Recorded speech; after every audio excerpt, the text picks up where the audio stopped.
talk for a few minutes and then pass the mic on. As you know, the Quinceañera event is a ceremony celebrating a woman's transition, kind of having 15 years of transition from childhood into womanhood. And historically, the roots of this ceremony can be traced in Mexico, at least, the Xilonen ceremony, which for the Nahuatl, the Mexica, the Aztec people, this was kind of the rites of passage as a woman, kind of as a girl became a woman. And once the Catholics came, of course, then it became mapped onto the existing infrastructure. So what we know is the Quinceañera is in fact an indigenous ceremony, it's a traditional ceremony, although now exists in the realm of the church.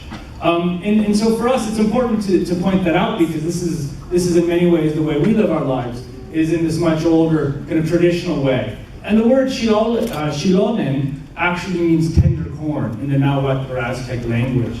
And what it is, it looks at the way that a woman, like the ear of corn, is growing, is ripening, is becoming a woman, is becoming something that both is sustained by and sustains the community.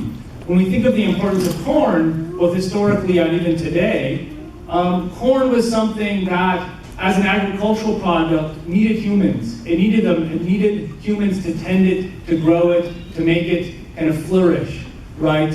And as a child, it's the same sort of thing. A child needs that tending, and then grows and flourishes and becomes a plant, and then begins to nourish and do the same thing. The corn nourishes us as humans.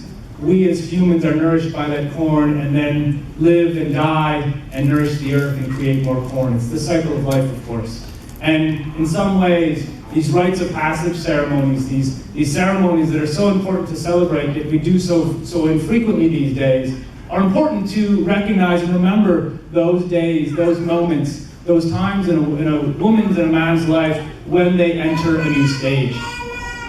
So when we look at the root of that word, of the word Xilonen, it comes from two words. The word Xilot, which means tender ears of corn or tender ears of maize, and Nen, which means the benefit or good. So when we're talking about this ceremony, we're looking at the ways that not only has Reina received our benefits, but in fact the way that she's doing the same for us. And she's kind of moving forward into womanhood. So from this perspective, when you're a Quinceañera or you're participating in your Xilonen ceremony, you're going from a seed, you're maturing, you're growing, and you're becoming like that ear of corn.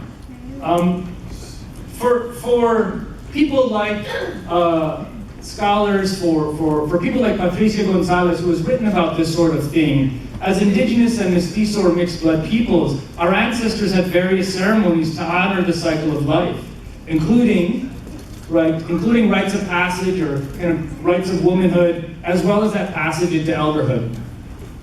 These ceremonies recognize the roles and the responsibilities that we have to our families, to our communities, and to the natural world. Of course, we as humans are part of the natural world, and it's all interconnected.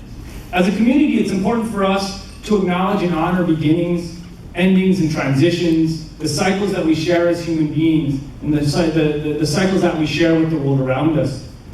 Beginning at birth, there are numerous rituals that show how children were, particularly in Mexican and Nahuatl and Mexica and traditional societies, but here in North America as well. That there were various societies that showed how, various ceremonies that showed how children were valued and children were important, right? Both for who they were at that moment, but who they would become, what they would mean for the community in the future. And so for certain children, right, especially as they move forward into kind of teenage and become adults, certain of them were given instructions. And friends like Patricia Gonzalez argue that the Quinceañera is a ceremony where we give advice. And for her, we should give advice like this, that these instructions are ones that should be lived by.